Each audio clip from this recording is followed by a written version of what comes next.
వెంకటేశ్వర కళ్యాణం అయిపోయింది, పద్మావతి కళ్యాణం అయిపోయిన తరువాత ఒక రోజున లక్ష్మీదేవి వచ్చింది ఏకాంత మందిరంలోకి. చెయ్య మీద కూర్చునంది, ఏమండి పద్మావతి పరిణయానికి కుబేరుడి దగ్గర అప్పు చెయ్యాలా? నేను లేను లక్ష్మిని, నన్ను అడిగితే నేను ఇవ్వను, నన్ను దూరం చేసి కుబేరుడి దగ్గర అప్పు ఎందుకు వచ్చుకున్నారంటే అంటే ఆయన అన్నాడు, అంత మాట అనకు లక్ష్మి, నేను కావాలని నిన్ను దూరం పెట్టి కుబేరుడి దగ్గర అప్పు పుచ్చుకోలేదు, ఆ అప్పు పుచ్చుకోవడానికి ఒక కారణం ఉందన్నాడు. ఆవిడంది పోన్లేండి, పుచ్చుకుంటే పుచ్చుకున్నారు, ద్రవ్యమే కదా కావాలి, ఎంత పుచ్చుకున్నారో చెప్పండి ఇచ్చేద్దాం, మళ్ళీ ఇద్దరం కలిసి శ్రీవైకుంఠానికి వెళ్ళిపోదాం. శ్రీవైకుంఠ విరక్తాయ స్వామి పుష్కరిణీతటే రమయా రమమాణాయ వెంకటేశాయ మంగళం అని కదా మంగళాశాసనాలు చదువుతారు. ఆయన అన్నాడు, కాదు, అసలు విషయం నేను ఎందుకున్నానో తెలుసా ఈ కొండ మీద? నకృతం దైవ సంఘైశ్చ నకృతం విశ్వకర్మణ స్వేచ్ఛయా క్రీడతే తత్ర ఇచ్ఛారూపం విరాజిత.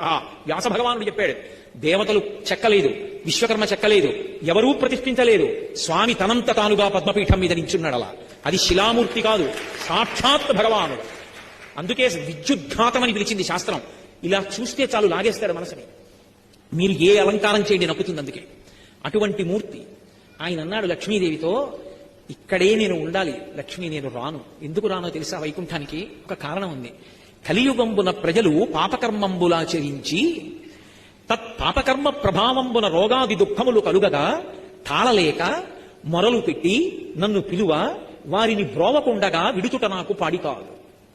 కావున వారి ధనము దుష్కర్మములపైకి ఆవాహనంబు చేసి వారి ఆపదలు తీర్చి ఈ కొండపైకి రప్పించి నిస్పృహుండనగుచు అజ్ఞులైన జనులకి ధనము నిప్పింతు నచలమతిని.